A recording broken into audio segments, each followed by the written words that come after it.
Round two, meanwhile, Birdring still back near spawn, getting those shots in. They're going to jump on the shot. Sano, he's down! London gets the main tank. Neptuno can't get there to res him. They only need one tick. They are so close.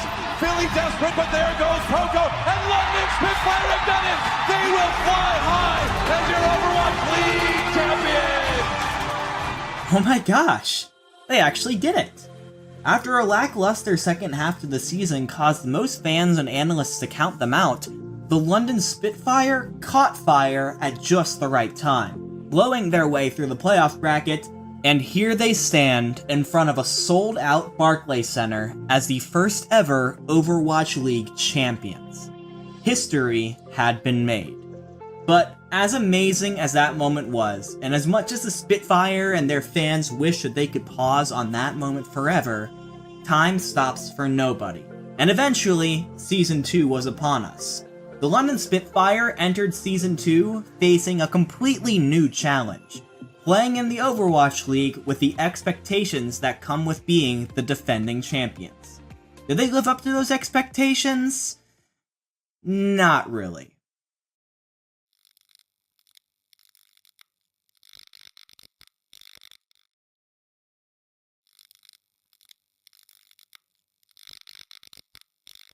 The London Spitfire were definitely going into Season 2 with if it ain't broke, don't fix it mentality. Which, I mean, yeah. Tough second half of the season aside, you won Overwatch League Season 1. There's no reason to think that you can't at least compete with the rest of the league. That's why the entire championship winning lineup of Gesture, Fury, Prophet, Birdring, Badosin, and Nuss all returned to the team for Season 2. The only exception to this was their resident 7th man, Closer, who decided to leave the team in favor of a guaranteed starting spot on the Dallas Fuel, which is understandable. But as far as the 6 who remain, I mean, this looked like a great core. The proof is in the results, right? Prophet is perhaps the best, most flexible DPS player in the entire league, and while he's a bit streaky, Birdring can easily match him when he's on form.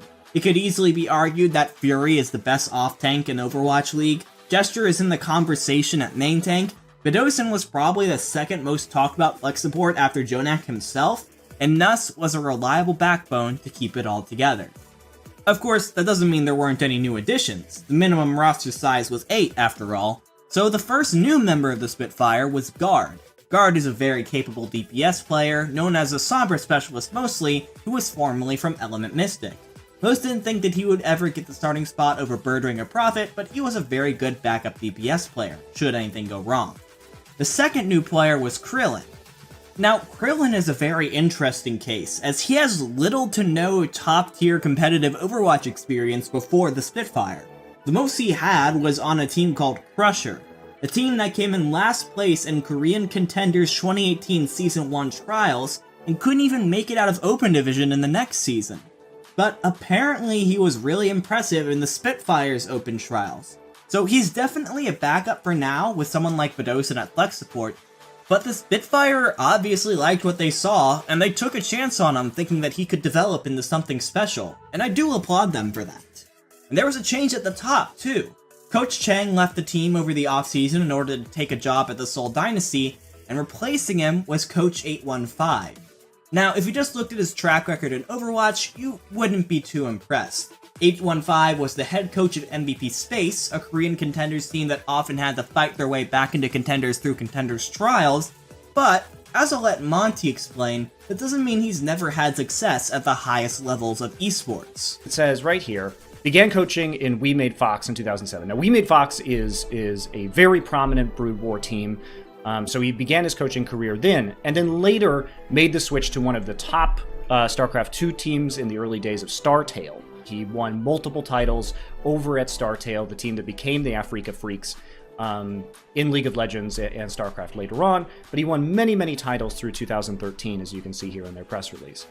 But I think the most impressive thing about his career is that when he moved over in 2014 to Heroes of the Storm, he won 12 first-place finishes with MVP Black, which also, coincidentally, had one of the best win streaks ever in esports history with 41 consecutive victories. They were incredibly dominant. and he presided over all of this, in addition to 7 second-place finishes. London's biggest issue in Season 1 was figuring out how to best piece together their roster of superstars, all of which wanted playtime. 815 represented a very experienced figure in esports who could help solve that problem. As Season 2 got ready to begin, London were one of the highest rated teams in the league, and why not? The most recent memory we had with the Spitfire was them holding up the trophy, and since then, they had retained the core that got them there, added an experienced head coach, and some good depth pieces. Add in a rumor that the Spitfire were performing well in GOAT scrims, and you had a recipe for the team that most analysts rated in their top 3, if not the top team in their preseason power rankings. So with those monumental expectations in mind, let's see what actually happened.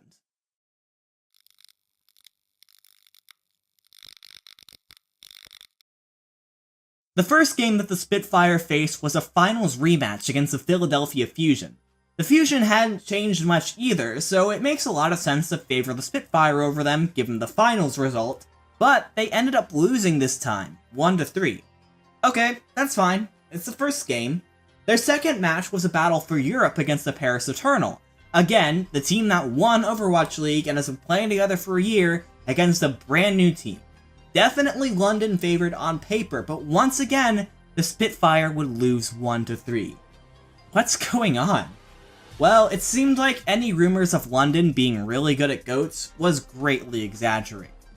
The scapegoat for this, at least early on, was Birdring. Birdring was in the starting Zarya role at this point, and, well, I'm not sure if before the season teams knew just how much their early success would depend on their hitscan players adjusting to Zarya.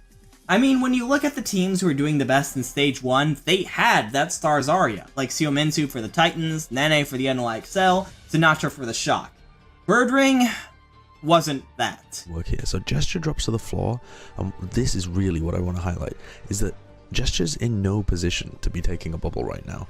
He doesn't look like he wants to go aggressive, there isn't particularly anyone that he could pin down, but Sado and Poco still have their movement abilities available, so they'd just be able to escape.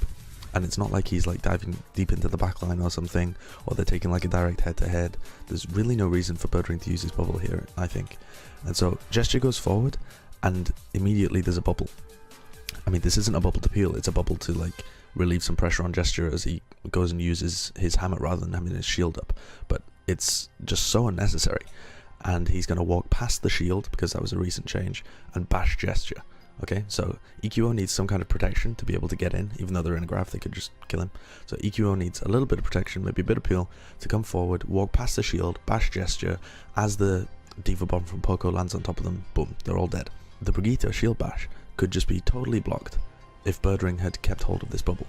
And instead, he doesn't have it available for another 2 seconds, so he's forced to use his own, look, he still doesn't have it on cooldown, he's forced to use his own Graviton. However, during their matchup against the Eternal, London did a little bit of early experimentation, subbing in Guard for Birdring. In the early days, Guard was used as Sombra more than anything, and Fury would flex over to the Zarya. When they did this on King's Row, it actually seemed to take Paris off guard, and London won that map. So what did London do? Sub Birdring back in on map 3 for no reason. It was pretty obvious that the team was having more success when they subbed in Guard, but by the time they fully committed to this change, London was already in an 0-2 hole. Even though Guard in the starting lineup was better than Birdring at this point, it obviously wasn't London's plan at the beginning of the season. This forced them to play outside of their comfort zone, as we saw the Zarya role swap between Prophet and Fury multiple times in a match, depending on if they wanted a Sombra or not. They would go to map 5 against the Justice in this stage and take 2 more losses to the Dragons and the Dynasty to finish their stage at 3-4, not even qualifying for the playoffs. The season had just begun, and already the Spitfire had been facing issues with their starting roster not playing up to the standards that had been set. Now they had a hole to dig out of.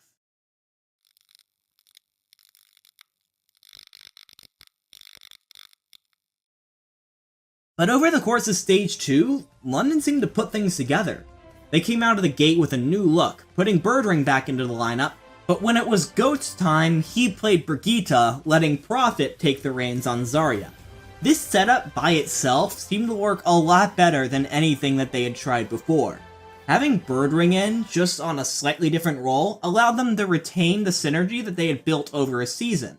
Plus, specifying Prophet as their Zarya specialist streamlined the Spitfire's compositions. No more sharing the role between him and Fury. Speaking of Prophet and Fury, these two deserve a special shout out. They were also a huge reason behind any of London's success in Season 2. Prophet has always been considered one of the best players in the league, period, due to his ability to pop off on, it felt like, any hero on the roster. Meanwhile, Fury is a beast on Diva, pulling off the most incredible grab beats and bombs like it's nothing. These two kept the Spitfire in games that they otherwise had no chance in. Back to the back safely, and Jester is under pressure now, finished off. Prophet, taking out of the sky, he drops down, he nearly finds Coma, he's still chasing, no way! Backline, Prophet's on a tracer, and he has to rescue your team! He gets another kill! There it is, Prophet now can commit with the Graviton Surge and force the sound barrier. No! What? He's gonna get an opportunity, oh the halt! Whoa, the immortality field, so much damage coming through, but Prophet cutting through it, gets 4! The flash, sees that he's got a couple people in the sky. Oh, get out of here, bench.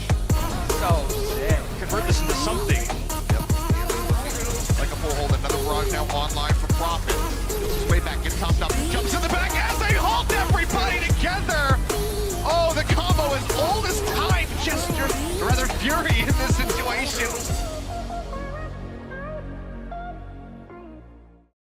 So the Spitfire would actually go 6-1 this stage, grabbing the second seed in the stage playoffs as the best performer in the Atlantic Division. That's great! The Spitfire are back, right? Well, let's look at their schedule for this stage. Florida, Atlanta, Philly, Boston, Paris, Chengdu, and Houston. I ask you, how many of these teams do you think made the Stage 2 playoffs? 0. I repeat, none of the teams that the Spitfire faced in this stage were playoff quality at this point. 2 of these teams went 0-7 this stage. Basically what I'm saying is London benefited from having probably one of the easiest stage schedules in the history of Overwatch League. And as soon as they went up against the Spark in the playoffs, a team that had a winning record, they lost. London bowed out of the Stage 2 playoffs in round 1. The game was framed as an upset at the time, but in retrospect, was it that surprising? Sure, London and their fans went into the mid-season break feeling pretty good with their 9-5 overall record, but the cracks in their armor had been identified, and the Spitfire did almost nothing to counter it. Oh yeah, and during the All-Star break, Gesture did a Widow 1v1 with Bren. This has nothing to do with their season, I just wanted an excuse to put in this clip. It's never not funny. I think Fusions wants the up-close, personal view of domination from Bren. Oh my word! Oh, welcome! You thought it was gonna be a cakewalk! You thought it was gonna be a cakewalk, Bren! You're trash! Welcome to the Overwatch League, Brennan Hook.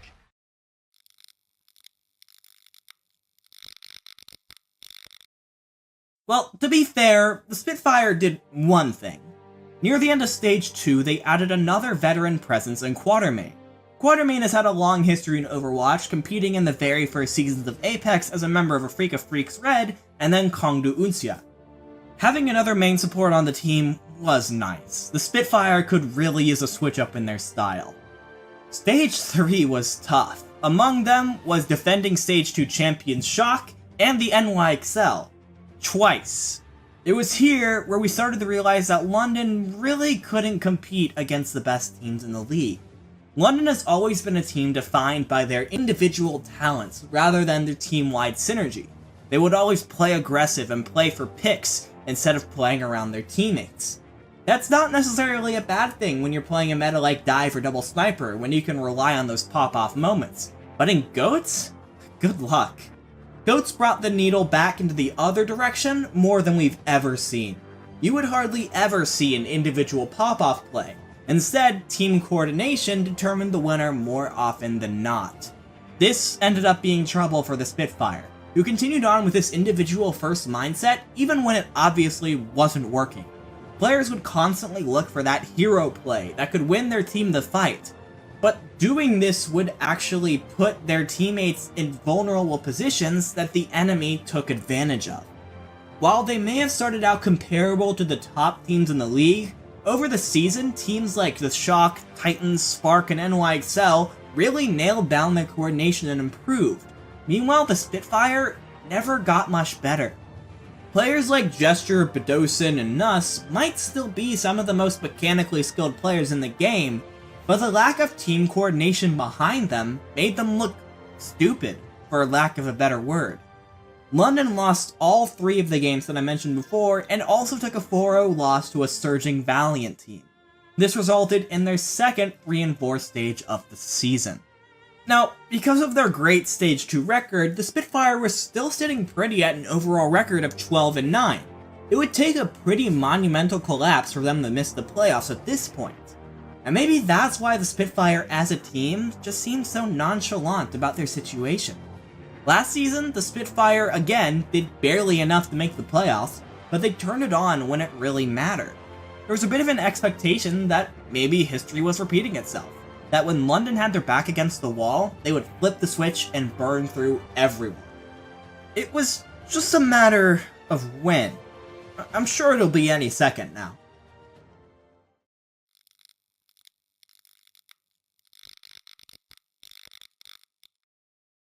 Between stages 3 and 4, it was announced that head coach 815 was leaving the Spitfire.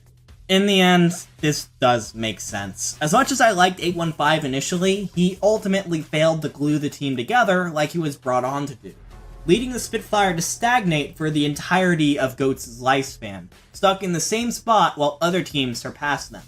It can only be assumed that after he left, the team's 2 remaining coaches, Agape and J-Feel, shared the head coaching responsibilities. Now, with him gone, something interesting happened to the Spitfire this stage. Ever since Birdring had come back on in Stage 2, London had been pretty adamant about their starting 6, only subbing in guard and quartermain on very specific maps. And then, in the beginning of Stage 4, the team actually started quartermain over Nuss for a map of Ilios. Nuss came back in for the other 3 maps, so we'd all just assume that it was no big deal. But, a week later, Quartermain was in for 2 maps, playing the first half of the game while Nuss played the second half. And again, a week later, and Quartermain had fully taken the starting main support role away from Nuss. Apparently, Nuss had been identified as a problem. And I guess it makes some sense, as the main support role is often the role tasked with in-game leader, so maybe that's where they weren't satisfied. And at this point in the season, I can appreciate that the Spitfire went for a more gradual transition, instead of just throwing Quartermain on the stage and expecting everything to go great. But even with that change, not much ended up improving for the Spitfire. Even when Rollock came through, allowing London to play the DPS players that they were craving to play, and let's not discount them here, the DPS players had their pop-off moments, but they still only really beat teams who weren't in the position to make the playoffs anyways, like the Fuel or the Defiant. They did go to map 5 against the Titans. I feel like that's worth mentioning, but it's also worth mentioning that at this point in the season, this game meant absolutely nothing to Vancouver. The Spitfire did go 4-3 this stage, so I guess there were marginal improvements, but 3 out of 4 lackluster stages? It was just too much. An overall record of 16-12 isn't that bad, but a map differential of just 6 indicates a lot more struggle. So much so that the Atlanta Reign, who beat the Spitfire this stage, actually snatched the 6th seed away from them at the last second. London had let a guaranteed playoff spot slip through their fingers, and ultimately, they only had themselves to blame. Again, there was a bit of an expectation that London would just be able to turn it on as soon as they needed to, but as the 7th seed, they would need to do it through the play-in bracket.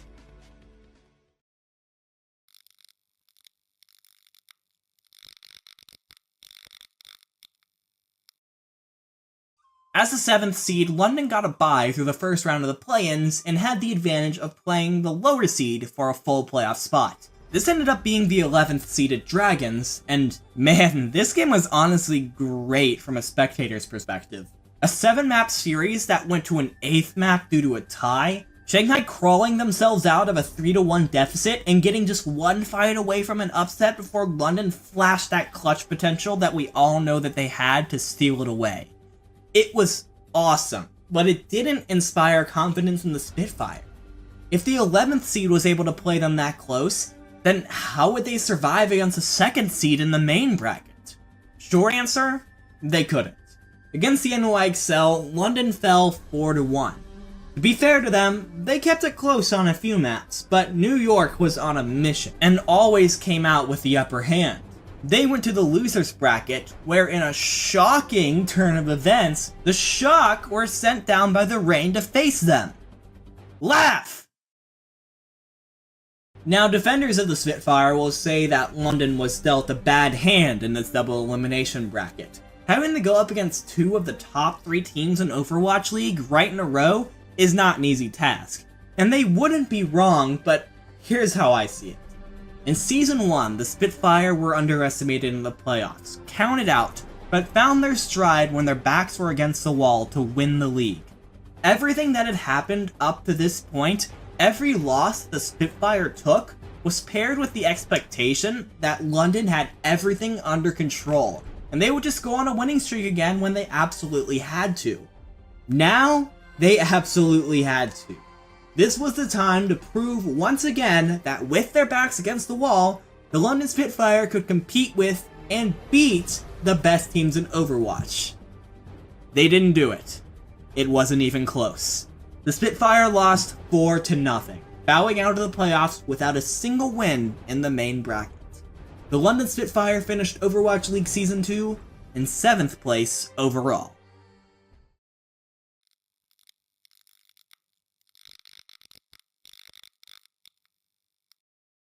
When you look back at the London Spitfire season objectively, they didn't do that bad.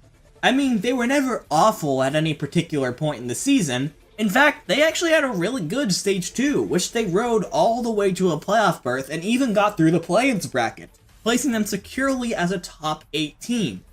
But what sours this in my mind is that we were just expecting so much more. I was one of the many armchair analysts who put London as my #1 team going into Season 2. And for their season to end up going this way, yeah, it kinda hurts. Maybe we were dumb and we should have seen this coming. After all, the Spitfire spent half of Season 1 as a below-average team. This season, they were incredibly bad against good teams. Their overall record against the other 7 eventual playoff teams? 3-9. A nice 25% win rate. But even through that, all season, it felt like we were waiting for that magical moment where everything came together. Where the Season 1 playoff Spitfire came back and rolled the rest of the competition. That moment never came. That's why my final rating for the London Spitfire in Season 2 of the Overwatch League is a B-. Thank you all so much for watching. I hope you enjoyed looking back at the London Spitfire season as much as I did. If you were in charge of the Spitfire, what would you have done to turn them around? Also, what do you think about their approach going into Season 3, with a nearly completely new roster? Let me know in the comments. As always, if you like this video and want to see more, leave a like and subscribe with notifications on so you don't miss a single episode of SiR. Like always, let's see where we'll be going next.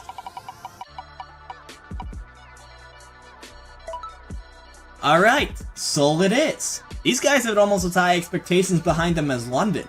Were they any better? You'll find out soon enough. Until then though, don't get tilted.